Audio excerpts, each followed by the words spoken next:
കായംകുളം പെരിങ്ങാല ശ്രീ ഖണ്ഡകാളൻ നട മഹാദേവ ക്ഷേത്രത്തിൽ നടക്കുന്ന ശിവപുരാണ മഹായജ്ഞത്തിന്റെ ഭാഗമായി ശിവപാർവതി വിവാഹ ചടങ്ങ് നടത്തി. നിരവധി ഭക്തജനങ്ങൾ പങ്കെടുത്തു.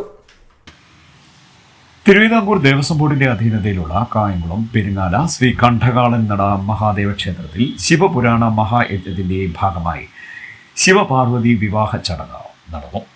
പുടവ പൂജ, വരണമാല്യ സമർപ്പണം, താലി സമർപ്പണം എന്നിവ ഇതിന്റെ ഭാഗമായി നടന്നു.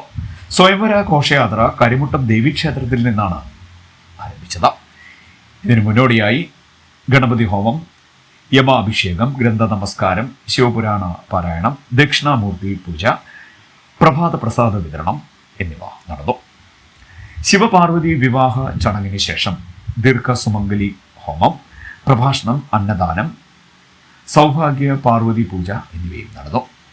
ചടങ്ങുകൾക്ക് യജ്ഞാചാര്യൻ കണ്ണൻ വേദിക്ക് മുഖ്യ കാർമ്മികത്വം വഹിച്ചു. നിരവധി ഭക്തജനങ്ങൾ ചടങ്ങിൽ പങ്കെടുത്തു.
CDNet News